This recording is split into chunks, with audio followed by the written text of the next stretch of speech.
Om Sahana Bhavatu Sahana Bhunaktu Sahaviryam Karavavahai Tejasvinavadhitamastu Ma Vidvishavahai.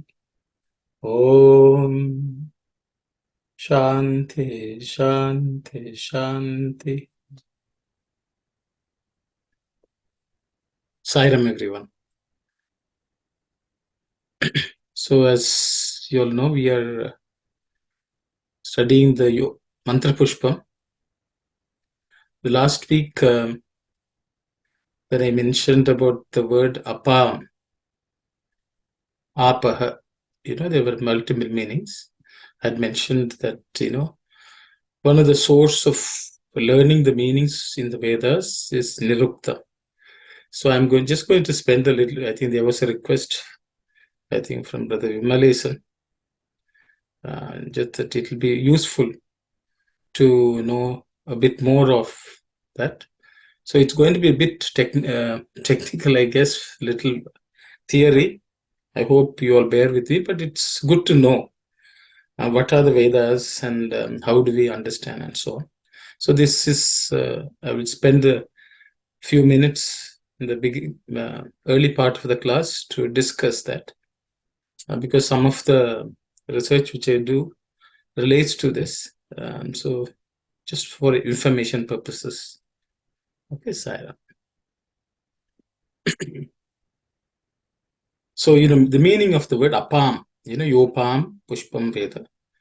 So just to understand what is the meaning of this word apa, because many of the translations which are commonly available in the internet and so on, they give the meaning water. Water is one of the meaning of the word apa. And because in the Vedas, one word can mean many different things. And many words can mean point to one thing. And depending on the context, depending on the meaning which is trying to be expressed, the meaning has to be gleaned from it. Okay, so generally a student of Vedas have to study what are called the Vedangas, the limbs of the Vedas. So I'll just, I think I've covered it long time ago, but I think it doesn't hurt to repeat and recollect what it is, because that will give you some context of our study. For studying the meanings of the words from the Vedas, one of the Vedangas, there are 6 Vedangas, one of them is called Nirukta. Okay, it's essential.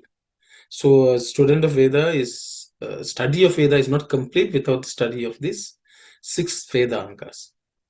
So, because that will provide a student the ability to understand the Vedas in its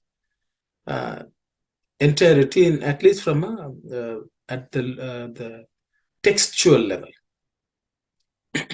And then, of course, then sadhana and practice and various spiritual activities will help one realize the full meaning experientially. And that's sadhana. Okay, so this is an academic exercise initially. So Nirukta is the one which explains the meaning of the Vedas, or it gives you the skill and the techniques available to understand the meanings of the words in the Vedas. And in many discourses of Swami, when he explains certain words, certain names, Swami uses uses the same techniques which I explained in the Nirukta. For example, Swami would say Rama. The name Rama has multiple meanings, that which pleases and so on. But then he also would say it has 3 letters. One is Ra, the A, and Ma. And each of them stand for something. He would say Ra stands for fire, A stands for sun, Ma stands for moon. So Rama principle encompasses the fire principle, the sun principle, and the moon principle. So this is the way the Vedic mantras have to be understood.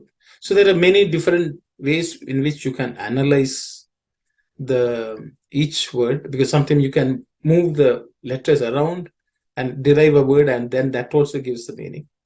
So there are many techniques. Okay, so all these are explained in Nirukta. The second words I have.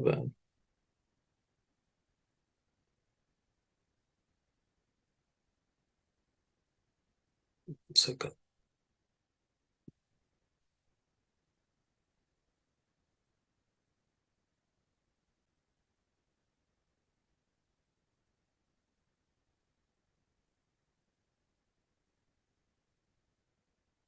So I will just read this. Siksha kalpo vyakaranam niruktam jyotishat tada. Okay. Chandos cheti Shadangani Vedanam Vaidika Viduhu. So this verse, this verse explains what the 6 Vedangas are. Okay, Siksha, Kalpa, Vyakarana, Nirukta, Jyotisha, and I think the order in which I put it. And the verse, that's the way it is. So I will just. So these are the 6 Vedangas. Vedangas are Siksha, Kalpa, Vyakarana, Nirukta, Jyotisha, and Chandas. They relate to different things. Siksha talks about how do you read and chant the Vedas themselves. When we learn to chant the Vedas, there are various aspects which have to be paid attention to. All that is described by Siksha. It also will talk about how things are to be pronounced, how the sound has to be produced, what the swaras are, and so on. So there are many various texts which many rishis are put together. Then Kalpa is the one which describes how rituals have to be performed. The preparation, the procedure, etc. are described in Kalpa. Vyakarana is, simply put, it's grammar. Grammar has to be understood. So, for example, in a word, what are the subjects, what are the objects, what are the various tenses, the numbers involved, tenses, all this are covered under Vyakarana. We try to touch here and there some Vyakarana aspects, so that has to be learned. Then what is called Nirukta, which we are discussing, which is etymology. The words, how the meanings are to be derived from the origin, source, from the letters, etc., is Nirukta. Jyotisha is astrology, as in Sanskrit, in English people would say, but knowing the time and space in general, I would say. Jyotisha is also the timing of events, timing necessary for different rituals, prayer, sadhana, all that is described in Jyotisha. Then Chandas is the meter. Meter in which the Vedic poetry is done, and there are significances to the meter itself. It has its own impact. So that is a science by itself, that's Chandas. So these 6 have to be studied by a student of Veda to properly understand anything in the Vedas. So now that's a short introduction to the 6 Vedangas. Nirukta is what we are discussing. Each of these Vedanga is considered different limbs of the Vedas. So Nirukta is considered the ears of the Vedas. Ears means that with which we listen. So it's a very key part, because Vedams themselves are called Shruti, that which is learned by listening, hearing. And when we listen and hear, we have to know how we should hear, how we should listen. So Nirukta explains the meanings of the words, how they have to be understood. And so Nirukta means this word Nirukta has two parts. Nir and Ukta. Ukta is the main word. Nir is a prefix.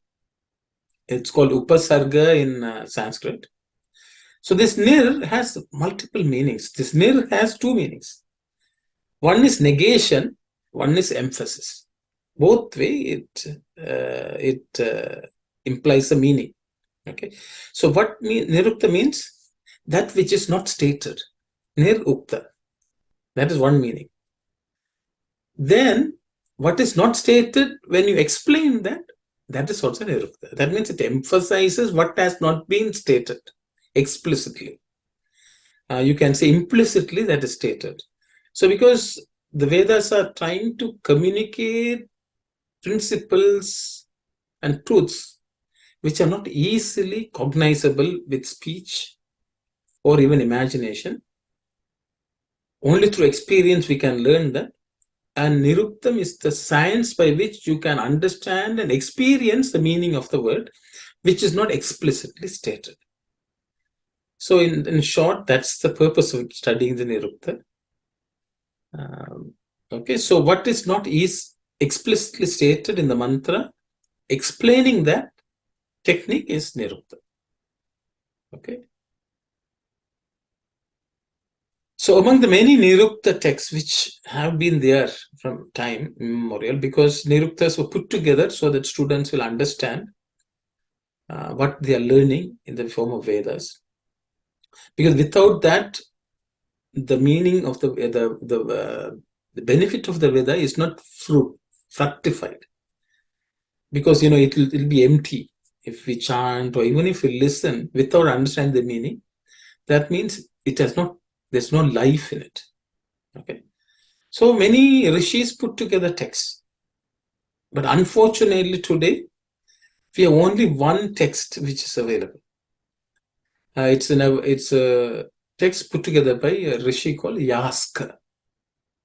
So today, though in his own work he has mentioned others who have done Nirukta, those are not available to us. Time and various geopolitical events have destroyed some of these texts, but we are lucky that we are fortunate that at least one has remained, that is by Rishi Yaska.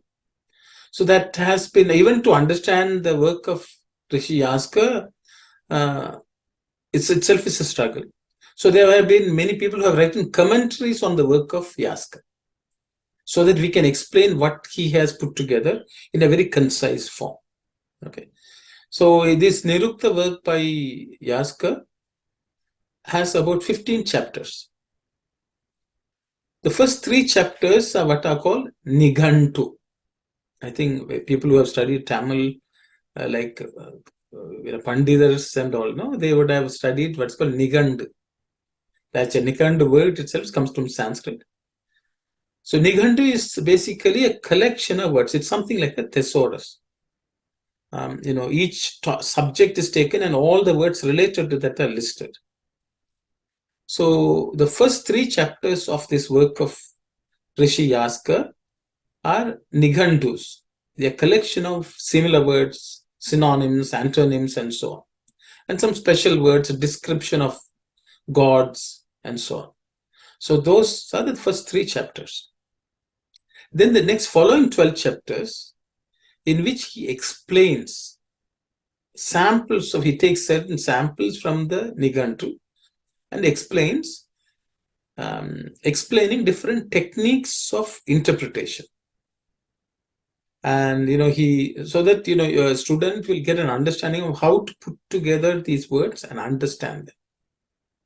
So that is the effort by Rishi Yaska in this word, Nirukta. And so I sometimes, when there is so much confusion, I sometimes refer to it. It's not that I understand there are a couple of translations of this book also. Now they are out of print, but you can download them in a PDF form. So that's just a nutshell. Then, now that I've given an overview of an introduction to Nirukta, let's go to the word apam. Okay, the word apam in this Yopam Pushpam Veda. So the word apam is the sixth noun form of the word apaha. Okay, it's a plural noun. Apaha means waters. I'm just using the word waters. It can mean other things also. For our discussion purposes, I will just call it waters. So waters. And the sixth vibhakti means of the water, that which belongs to water. Okay, that which belongs to waters is apam. So it's called the sixth or shashti vibhakti, sixth noun form. So in the first, so once we understand what the original form or the first noun form of the word, which is apaha. So in the first chapter of Rishi Yaska's work, Nirukta or Nighantu, this word apaha appears in two different places. Okay, there are about at least 40 or 50 places where Rishi Yaska has discussed apaha, but I'm just giving you a sample of places where it's occurring, just to give you some sense of it. Okay. So the word apaha appears in two lists. So the first list is the third group of words in the first chapter. So I'll just read it. And then we'll go. So Ambaram, Viyat, Vyoma, Barhi, Dhanva, Antariksham, Akasham, Apaha, Prithvi, Bhu, Swayambhu, Adva, Pushkaram, Sagaraha, Samudraha, Advaram, Iti Antarikshasya. Okay, that's what he says. Iti means thus Antarikshasya. Antariksha is the name, main word which he has taken, and he has listed all the words which describe the same thing. So there are 16 words. All these 16 words can relate to Antariksha. So Antariksha is described in many ways by people, but Antariksha is that which is between heaven and earth. This world and that world. So what is in between is called Antariksha. But Antariksha is also called Akasha, if you can see. Okay, I have given the transliteration. Akasha means sky, or generally we use the word Akasha, sky. But you can see other words are there. Ambaram. Okay, I don't know many of you are Tamil here, so you know Chidambaram. Chidambaram means the Chit Akasha, the consciousness as a space. So that's Chidambaram temple is called, we worship the Lord as space. Okay, Ambara is another name for space. So Vyat, Vyoma, Barhi, Dhanva, all these are also meanings of that space. So Antariksham is also there, Akasha is there, Apaha is also one of them. You will see Prithvi also can be space. Prithvi generally we will say earth, but Prithvi also in some places it is Akasha. Bhu, Bhuloka, Bhualoka, that also can be Akasha. Swayambhu, I mean that which comes by itself is also Akasha. It self originates, self creates itself. Okay, which is only God, Swayambhu. Adva, Pushkaram, Sagaraha. Sagaraha is also called the king who brought ocean. Okay, Sagara is ocean. The Lord of ocean is Sagara. Advaram. These are different words which relate to space. So as you can see, Apaha is also relating to space. I think, given. So I will go to the second list. Okay. The second list, there are 101 words which describe water. So there are 100 words in Sanskrit which describe water. So if you go to the end, idamiti ekashatam. Ekashatam means 101. Eka means 1, shata means 100, 101. Udaka namani. Udaka means water. Udaka namani, so the names, so the words which describe water are 101 in the Vedas. So this also can be said, all these are words appearing in the Vedas which point to water. So in the first list, all those are words from the Vedas which point to space, antariksha. Apaha is used in both places as explained by Rishi Yaska. So, if whoever is interested, you can go through all of them because I've given the transliteration also. So, apaha, pavitram. Okay. So, the word apaha is also coming. I think that's apaha is also one second.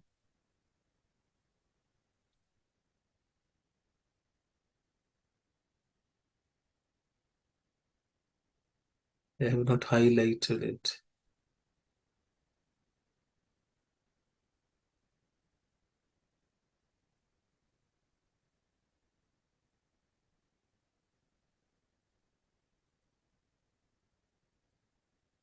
Second.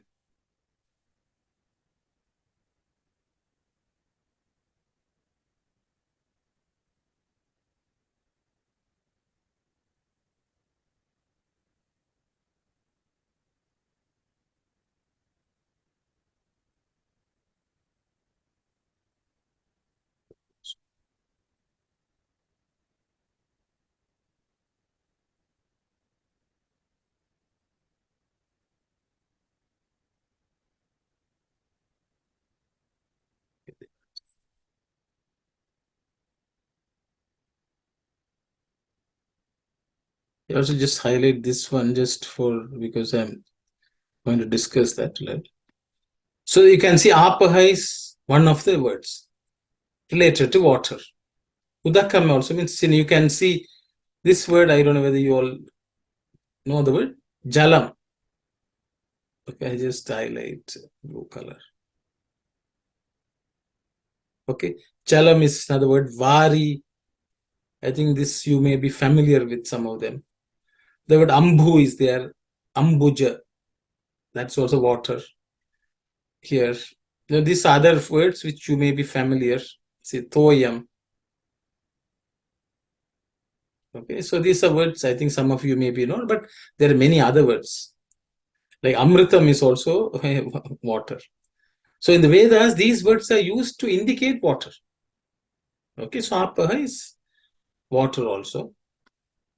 And I will go to the next, just to give you some sense of, studying Vedas. So here I have taken something from the 5th chapter of Yaska's work. Okay. So where he is talking about the word pavitram. If you look at it here, I have highlighted here word pavitram. So he's talking, because he doesn't explain every single word, but he gives you some sample words and explains how they mean something. Okay, so let me I took this one because it's easy and I needed something smaller and which I can just give you some glimpse of. Okay, that's the reason. I can just quickly read, but I don't know whether it's, you'll find it boring, but I will read it anyway. Pavitram punate, mantraha pavitram uchyate, yena deva pavitrenatmanam punate sada, ityapi nigamo bhavati, rashmaiha pavitram uchyante, ghavarste putah, nrbhiradribihi sutah, ityapi nigamo bhavati. See, what is happening is, Yaska is quoting from various Vedas, certain lines also, and then trying to explain. Okay. Ityapi nigamo bhavati. Anyway, I have given the meaning, so I will go through that. Apaha pavitra muchyante, shata pavitraha swadhayaha padanti, madanti, Bahudaka, Agnihi Pavitramuchyate, Vayu Pavitramuchyate, Somaha Pavitramuchyate, Suryaha Pavitramuchyate, Indraha Pavitramuchyate. Agnihi Pavitram Sama Punatu Vayu Soma Surya San Indraha. Pavitram Te Ma Punantu Ityapi Nigamo Bhavati Todastudyate. Okay. And this is a quotation from 1 second.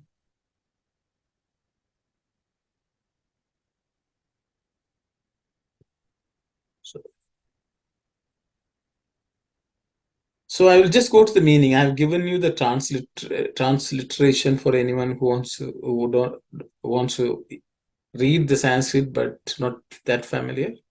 I will go to the meaning. This section of Vyaska's explanation. He says Pavitram Punate. Okay. The word Pavitram is derived from the word Pu. Okay. Pu is the root word for the word Pavitram, he says. Mantraha Pavitram Uchyate. Mantram. You know, I have used the word, I think I should use the mantra.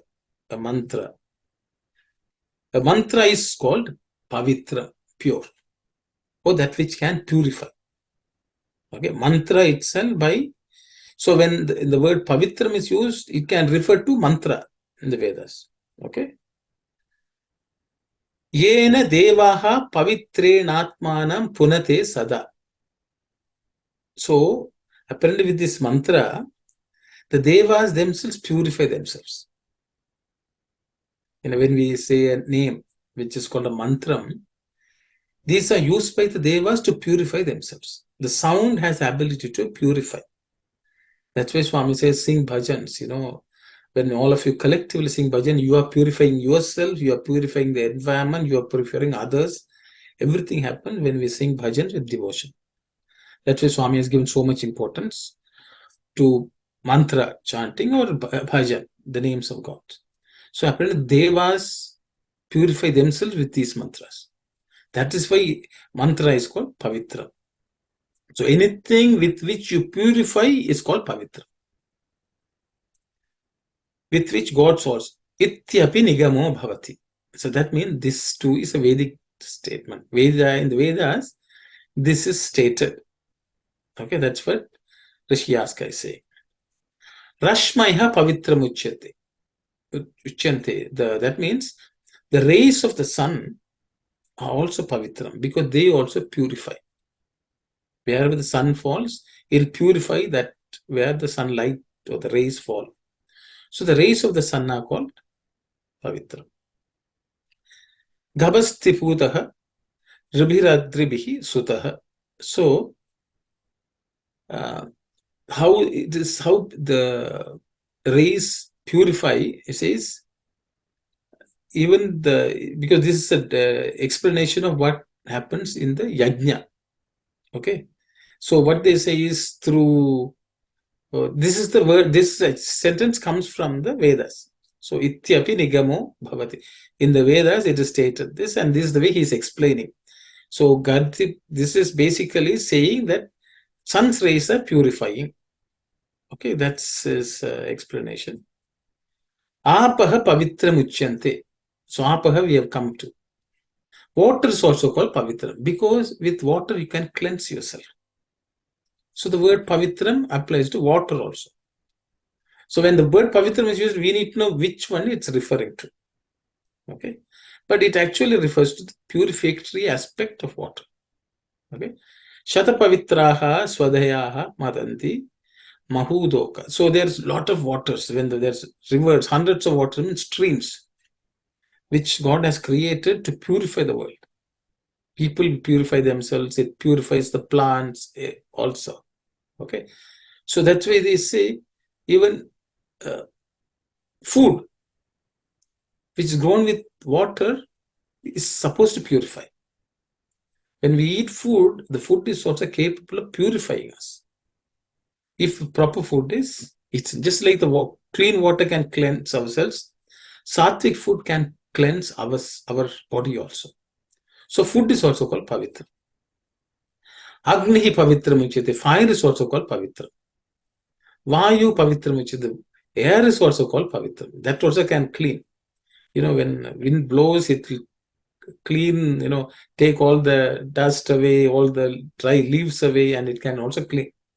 So that's also called pavitra. Somaha pavitram uchyate. Soma is the soma panam, which that's what people refer to, but Swami will say the mind also can be purified. So soma, I think we have already discussed, soma is nothing but the mind. The mind is also capable of purifying. It can be pavitram, it can be apavitram also. Just the way water can be clean water or dirty water. But water is capable of cleaning. So the mind is also capable of cleaning. So pavitram can also refer to mind. Suryaha pavitram uchyate. Even the sun can be a purificator. Okay. Already we have looked at the rays, but the sun's heat also is capable of purifying. So he is also called pavitram. Indra is also called pavitram. Even the senses can be pure. So the senses are capable of seeing what is good or bad and separating the bad from good. They are capable if they are used well. So Indra means all that. Indra is also called the mind, who is the lord of the Indriyas. So that he is also capable of pavitra. Now he is also referred as pavitra. Okay. So then the Rishi is quoting from the Vedas. Agni pavitram sama punatu. So we are praying to Agni, which is so pure, may he purify me. Then Vayu, Soma, Surya, Indraha. So others who are also capable of purifying, Vayu, Soma, Surya, Indra. Pavitram te ma punant. May they purify me. So it's a prayer. Ityavinigamo bhavati. So that means the Vedas, this is their Agni, Pavitram Samapunat, Vayu, Soma, Surya, Indra, Pavitram Tema Punant. So it is a prayer in the Vedas. So he's giving that as a quotation. Okay. Yes, Brother Kumar. That brother, Sairam brother, the Soma and Indra are the same meaning, right? You said it's mind, right? Yes, brother. Why it's repeated here? Because it has different meaning in between. I'm just asking now. Maybe the mind has multiple functions, brother. Mind as a lord of the Indriyas, mind as the lord of contemplation also, you see. The mind has multiple roles. So different aspects are given out. Just the way we say Shiva, Vishnu, it all refers to the same God. Though people think they are different gods, they all refer to different functions of the same Parabrahma. As a creator, he is Brahman. As a sustainer, he is Vishnu.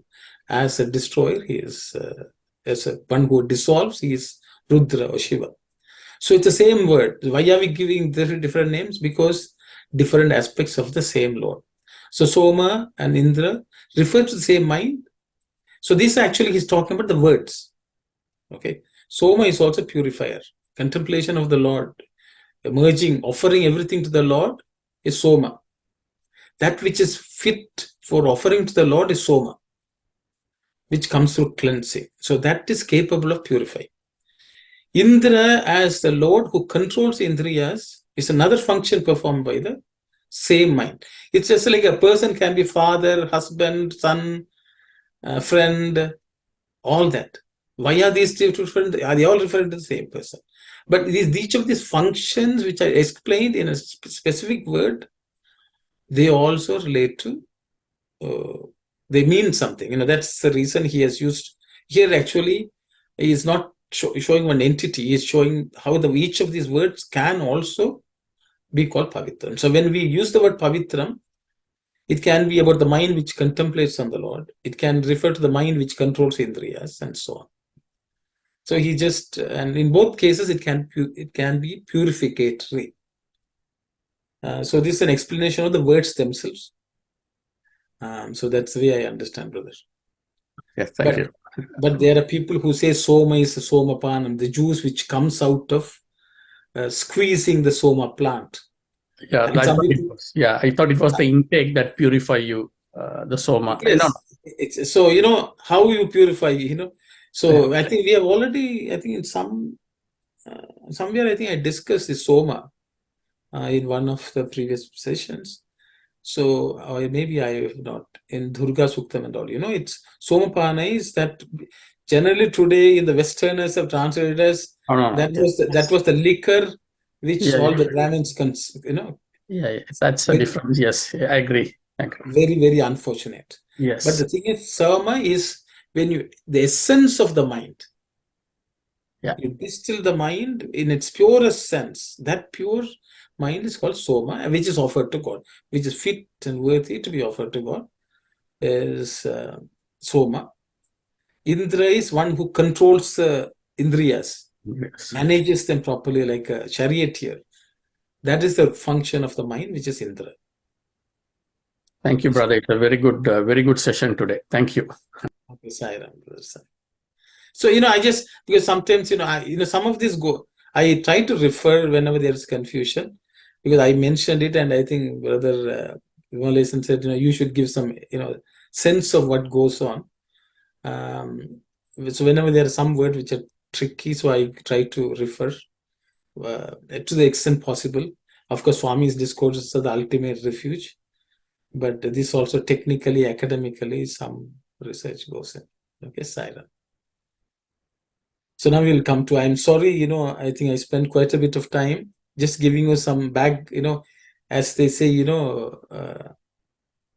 behind the scenes, YouTube videos come, how people were taking certain, some films or something like that. So this is some of the behind the scenes work which I do. I think I mentioned, so I was asked to just to give a sense of what it is. Okay, I do this just for my own understanding, and it's these texts are available.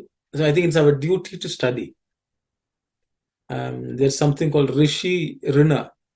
We have a debt to the rishis who have produced material, and the only way repay that debt is to study. Swami says, and so if Swami has written the Vahinis, it's a debt which we have to pay back by reading and studying it. If you have given discourses, it is a debt we have to listen, devote time and effort. So as part of that, I think everyone, to the extent we may not be able to study everything, but when the time is available, I think we should devote some amount of time for serious study.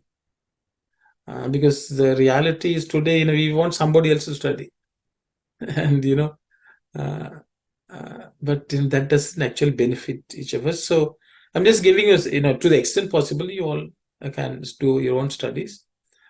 So I would try to do mine, and I try to share, if anything, which I have gained. Thank you. So let's launch into the one mantra at least today. Otherwise, you'll think, brother is just talking too much technical stuff.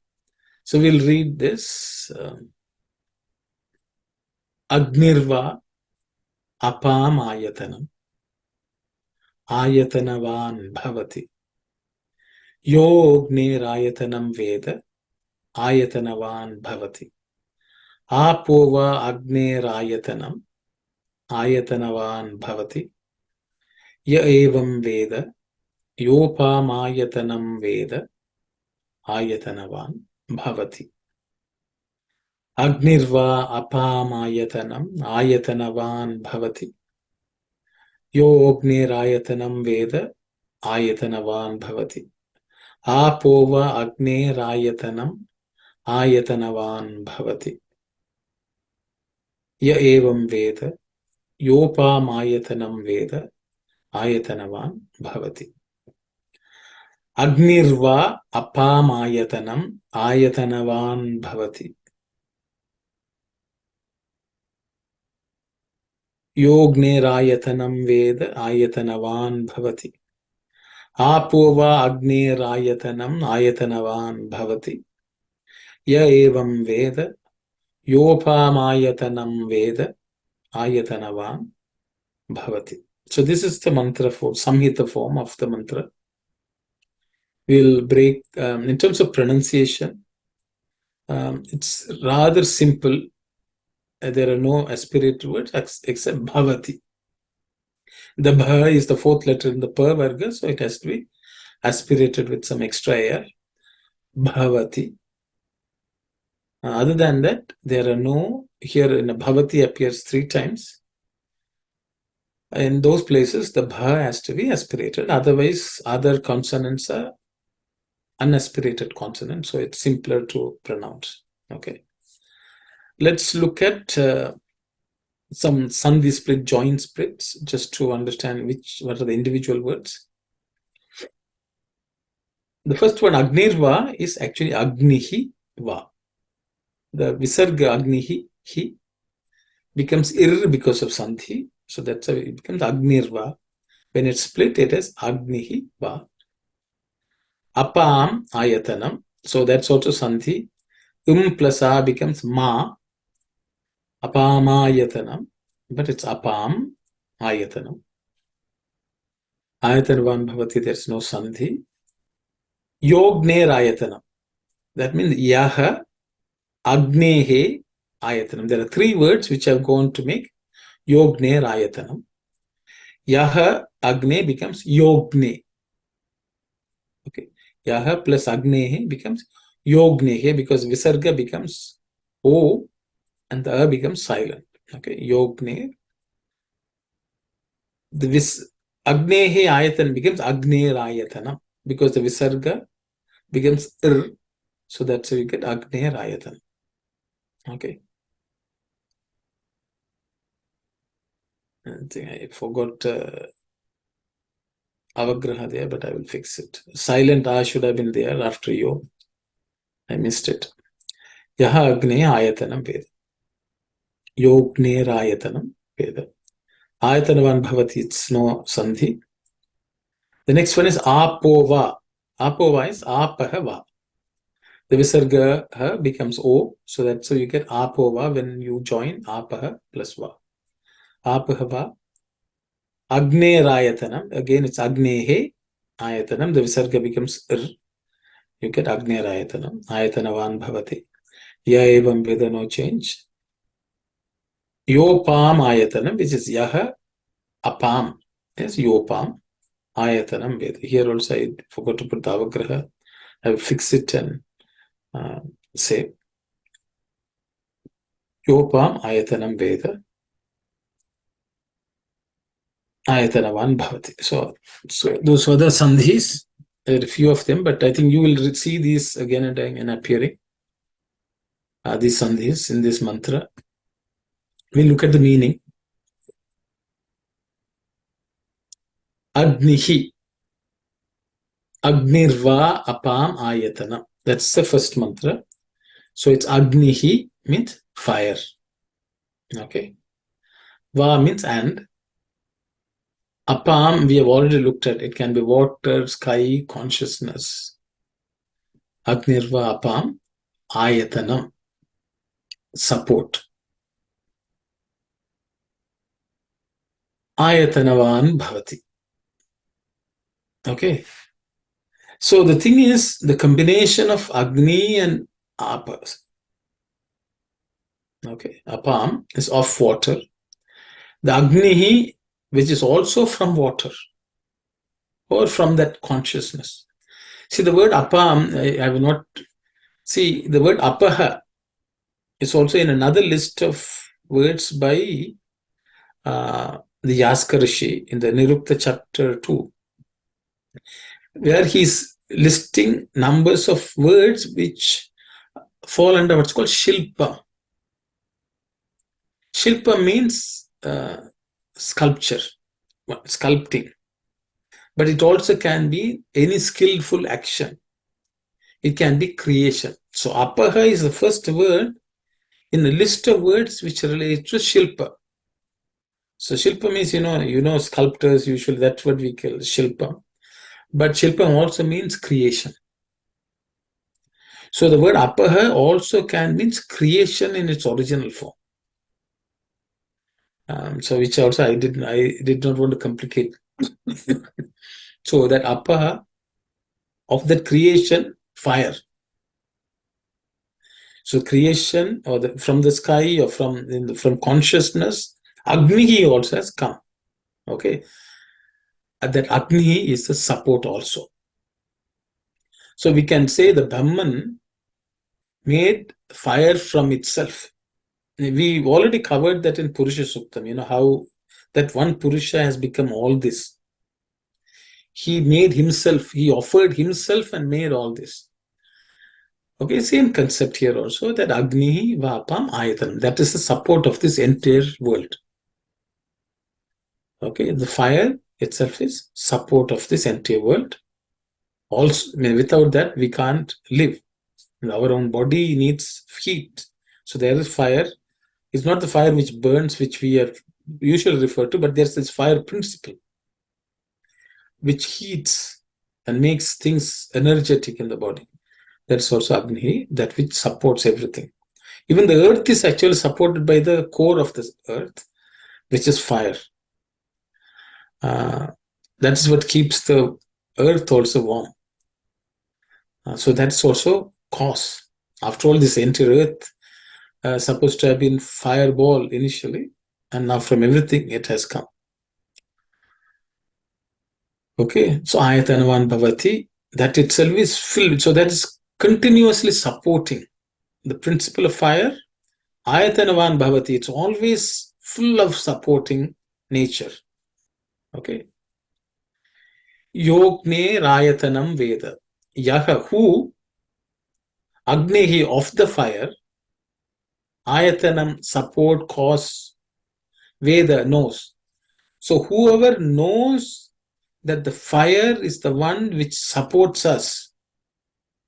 Okay, when a person comes to know fully, experientially, Ayatanavan Bhavati, he also will become fire.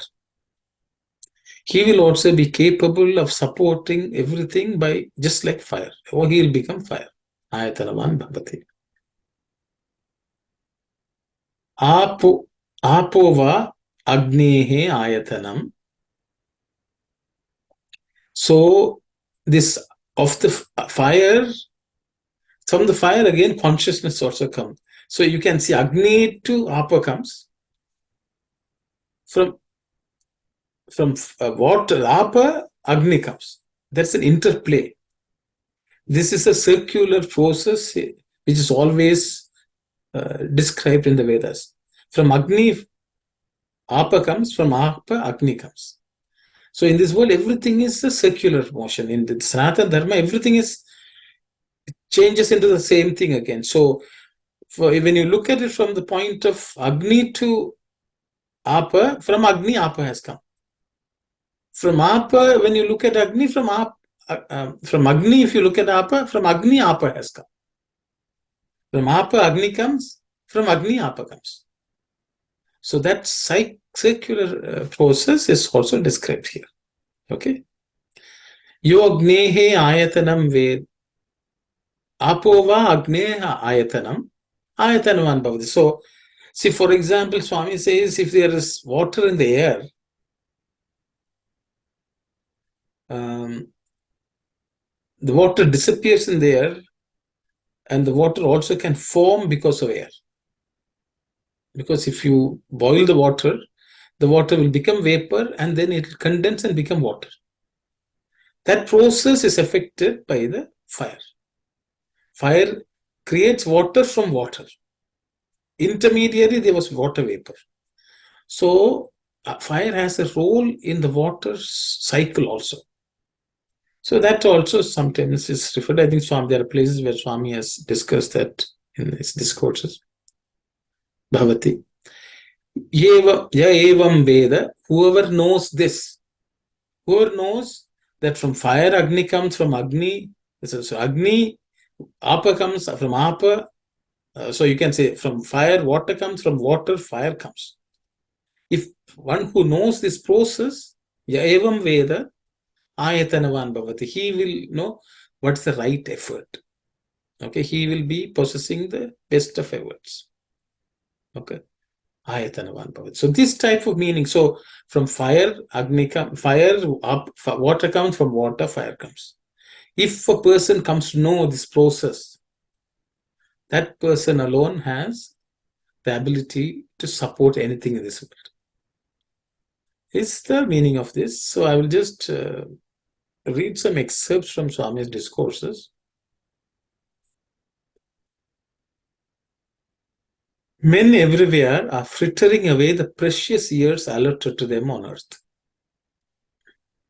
in three vain pursuits: praising oneself, thrusting one's interest forward, aggrandizement at all costs, defaming others, blackening the reputation of others, scandalizing the good, and frowning upon the bad,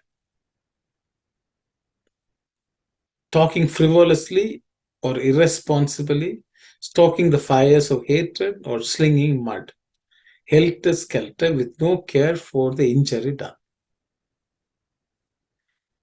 Men try to know everything about everybody else, but they do not try to know about themselves. The attempt to know about the knower is called sadhana. Knowledge about the knower is Atma Vidya. It is only through that knowledge that man can live in peace anywhere. For when you know that you are but a spark of the divine, and that all else are the same divine sparks, you look upon all with reverence and true love. So Swami here is saying that we are all interested in knowing about everything else in this world. We all switch on the news and listen to news and, think this bad thing is happening, that person is doing something bad. We are all spending so much time in knowing about this.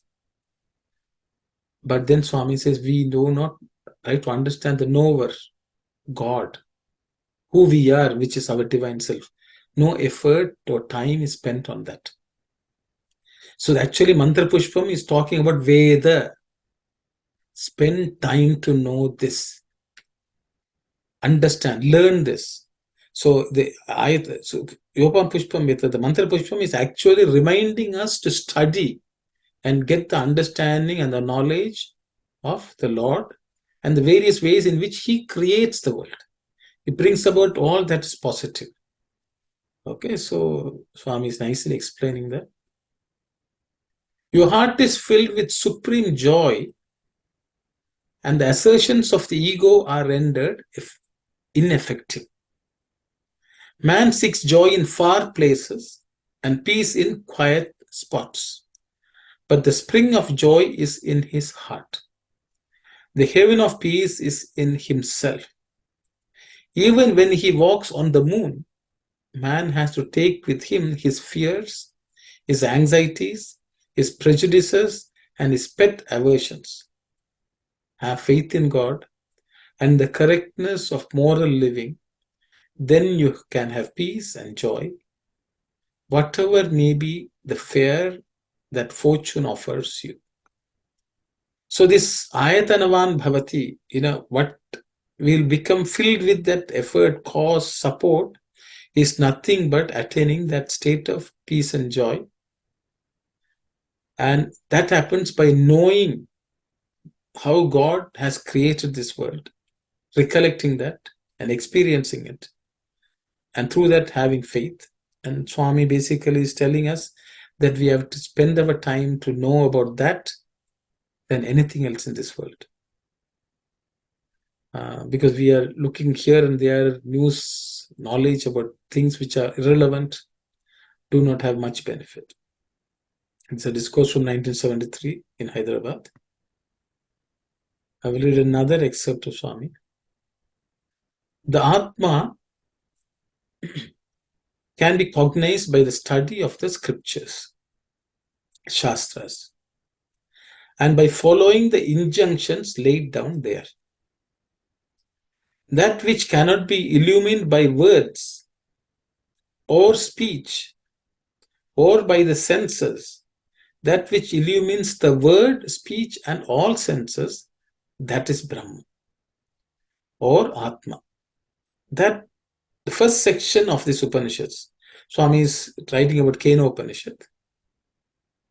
The first section of this Upanishad makes clear that Brahman is incapable of being limited or discarded or overlooked.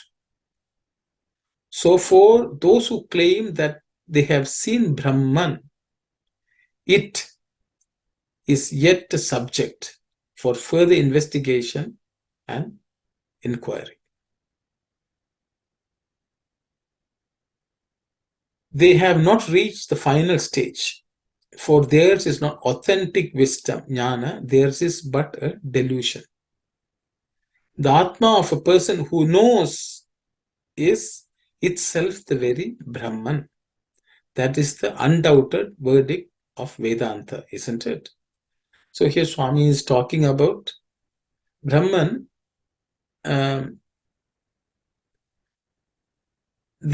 We can only understand Brahman through the study of the Shastras. Okay. And how is that study? Swami is later on explaining to us. And he says by following the injunctions laid down there. Okay, so we have to study the scriptures and follow the injunctions. And through that process, the Atma can be cognized. Because the Yopam Pushpam Veda means one who knows the creation of Pushpam, how things have come about. So that knowledge can come through the study of the scriptures and by following the injunctions laid down.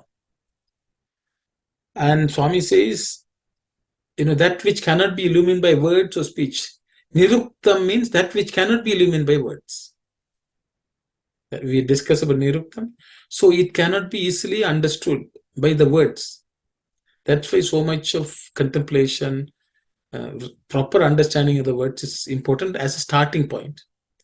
And then Swami says, Brahman itself will illuminate those words. Okay. And so he also says, even those who claim that they have seen Brahman, even if somebody say they have claimed that, it is yet a subject for, that means it is still something which they have to study. Because he says they have not reached the final stage. No one can reach the final stage. Because when they reach the final stage, in Tamil, I think they say, Kandavar Vindilar, Vindavar Kandilar. And the people who have seen will not speak. People who speak have not seen. It's something like that Swami is saying. They have not reached the final stage. But once you know it, one becomes Brahman. Okay, so that's what. Then we'll come to the next section of the fire can't burn itself. How can Atma know Atma? How can the knower know himself? Therefore, the statement, I have known Brahman, is an indication of delusion, not of real knowledge. All people are entitled to knowledge of God. Experience is the approach. The proof, the result. It is said that Brahman has various cognizable and countable forms. But that is only in the limited sense of being qualified by name and form. By itself, the absolute doesn't have sound or smell or taste or touch or form. It is ever existing. In whatever activity you become aware of its presence, that activity lends its appropriate characteristic. I picked this up because there is there's apparent contradiction, because Swami says, how can the knower know himself? How can the fire burn itself? See, fire cannot burn itself. Fire just burns. Just the way the Brahman knows. Brahman does not know Brahman. Okay. So, because we have studied Agnirva Apam Ayatanam, Ayatanam Veda. We know that's word. How do we know? Swami says, experience is the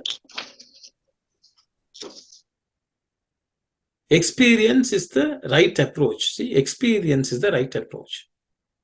It is not to be spoken of. We should And how do we know that we have experienced? The proof is the result. And so it means in our own self, how we are, that will determine the proof. Is not to be spoken of. That so Swami is explaining, when we know how the fire happens, Swami says it is not academically knowing what it is. It's inquiry, and through that obtaining experience. Through sadhana, through what has been laid down in the scriptures. So I thought I would just point that out. Because this entire mantra Pushpam actually is telling us to know about various things. Through that knowledge, we will become possessing all that is positive in this world. We'll have the appropriate qualities. So we looked at fire. Fire is that which sheds light. That sheds light so that we know that's capable of purifying. All that we have to experientially understand. And through that process, we can purify ourselves. We can also shed light. Sai Ram. That comes through experience. Sai Ram, Auntie. Sai Ram, I have a question. So the Atman has to experience, right? The Atma has to experience the fire to know it's about fire. I want to know what is the difference between Jivatma and Atma. I wanted to ask this long time ago, but I didn't ask. So I think ideally I should bring some excerpts from Swami's discourse, Auntie, but I would just explain based on my understanding. Jiva, the Atman is only one. But when there's a sense of duality, when we think we are separate from God, through our limitation of the Atman, through various things which each individual goes through, that Atman which has thinks of itself as separate is called Jivatma. Which thinks that it has a separate existence, that is Jivatma. So that Jiva, it's like, the ocean is Paramatma. But the water drop which has come away from the ocean and thinks I am a separate entity, that water drop is Jivatma. And when the Jivatma merges in the water, in the ocean, water drop merges in the ocean, then it is only one, Atman. Can you separately find that drop which went into the water? No. So Jivatma is something like a droplet, a spark which has come from a fire, or a droplet which has come from the ocean. It has come from the Paramatma. And that's the difference between Jivatma. So Jivatma has separated itself through some that passive creation also. Going back, so our sadhana is for this water drop to go and merge in the ocean. So Atman has to realize Aham Brahmasmi. Yeah, Jivatma has to realize. Jivatma has to realize that it's Atman and remove the separation. That's my understanding. Thank you. Sairam. Sairam Kanage Auntie. This has nothing to do with this. I am wondering, the English here is so very good. Who does these translations? This translation was done by Professor Kasturi. Predominantly, it is his work. But what has happened is some people have this and that, but it's all Kasturi. Professor N. Kasturi is the one who translated it. Yeah. It's really like very difficult, all these things, and to put those appropriate words is not an easy task. Yes, I think only Kasturi Garu can do that. With Swami's grace, yes. Thank you, sir. Saira.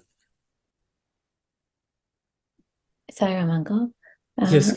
So in this excerpt, so when it says Ya Evam Veda, so that's referring to an individual who is still in that form of who still thinks about duality. Yes. Yeah. Okay. But it's saying that when when you actually do know, you don't actually know. Like you can't know because then you become the thing. Exactly. Oh, Yes. It's only those who have not known. It's only oh. for those. When the people know, then they don't need the mantra. Yes. And when it says Agni Va Apam, because Va just means and, right? Yes. And see, So va is, I put the word va. It is like Agniyum, type of thing in Tamil. Uh, mm, uh, Agniyum means, I don't know, how do you do in English? It means and. mm, Could it be Even also? you also, there are multiple ways you just understand, Agnirva Apam, Agni also of the, so what it basically means is from this Apa, this creation, there are mm. many things which have come. Agni also. Oh, Agni also is supporting, you understand? mm, Agni of the water also is supporting. Water mm, is supporting, or if you want to put Apam. Apam is supporting. The Agni of the Apa is also supporting. This Agni has come from Apam. mm, This Apam is also of the Agni. If you mm. know all this, then type of things. Sometimes we get caught, did the fire come from the space, or is it fire from the fire space the fire come? God will laugh. If you look from this side, this came, from that side, that came. It's all the same. Okay, because I was wondering because you were explaining how the from the fire the water and then from the water the fire, but are you because it says is it because the second word is the sixth vibhakti? That's why it Yes, yes, comes out. exactly. Oh, Exactly. Yes. See, from the death, birth comes, from birth, death comes. Which came first? It's the cart before the horse, so the horse before the cart, or whatever they say. Okay. okay. So it is, we don't know because it's all cyclical. It's the same thing at different points. And did the water vapor become water, or the water become water vapor? Mm. But when we look at apaha as consciousness, then can the fire become consciousness? Or Yes, yes. Fire is consciousness in a different manifestation. oh, See, fire, not physical fire, which we are referring to, is the fire principle. So, that's when Prashnottara Vahini, I think we've discussed, each of the element, there's Brahman associated with that. mhm, Okay, I did not want to come. Parabrahman is Prithvi, Chaitanya Brahman is Jala, water, and so on. Atman. Okay, so things like that. so when just in the sentence Agnihi va apam, that means Of the water, fire also. of the water Fire, fire. yeah, fire also of the water. Agnirva apam ayatanam ve. Ayatan. Okay. Okay. Okay. And you had also referred to ayatanam as effort. Is that also another meaning? See, ayatanam, multiple meanings again, Kalyani. Okay. The creation process is effort. Creation is the cause. Creation is a support. It's the word ayatanam has multiple meanings, however you want to take the meaning. Thank I you. know it's like poetry in its ultimate sense. However we want to visualize, experience, Thank you, I Uncle. know it is very difficult to, put one word and give a meaning, or even 10 words and give a meaning. It's very, very challenging. But as long as we understand the essence of it, is the fire supporting the food being cooked? Is the fire cooking the food? Is fire heating the food? Is it transforming the food? There's so many things can be said. Fire does it all. So it's something like that. Okay, so I don't know. Thank you. Thank you so much. You're welcome. Sairam, brother. Yes, sister. Yeah, the last sentence, is it okay for us to look at it again? It is ever existing, that's a Brahman, right? In what activity you become aware of it? By studying, okay? By studying the Shastra. That activity lends its appropriate characteristics. What is that? Okay, very, very. I chose this because the entire thing was picked up by me just for that sentence, sister. See, in life we do various activities. For example, if you take uh, an activity, when you know why you are doing the activity. Let's say we are doing bhajans. Okay, some people will say, did I sing nicely? Did I sing in tune, Shruti? What did others think? Why didn't I get chance? There are many things which we can say when we are singing bhajans.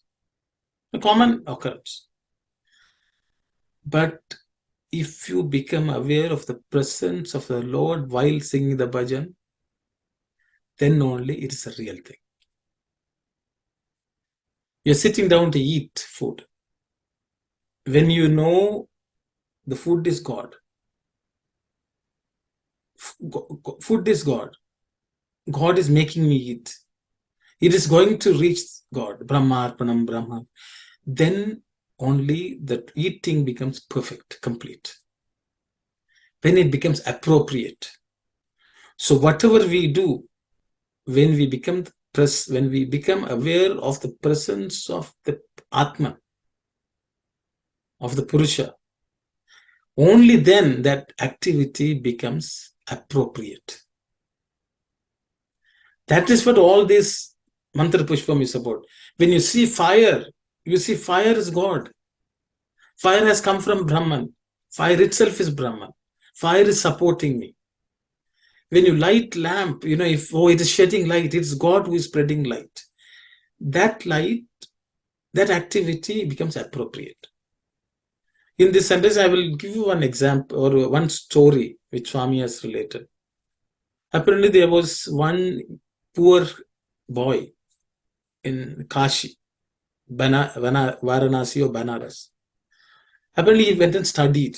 He's from a poor family. He studied. He got a degree, but he couldn't get any job because he didn't know anyone. But one thing he had was devotion. So what happened? Apparently, he went and applied for various jobs and he got rejected everywhere. At last, they gave him a job for lighting the lamp. So what happens is in ancient time, in each street there will be lamps, street lamps. They are all burning with fire, oil and fire. So people have to every day, evening, they have to go and light the lamp. And then the morning they have to come and off it all manually. So that was a job he got. So I don't know, 200 lamps, something. He has to climb up, light it, climb down.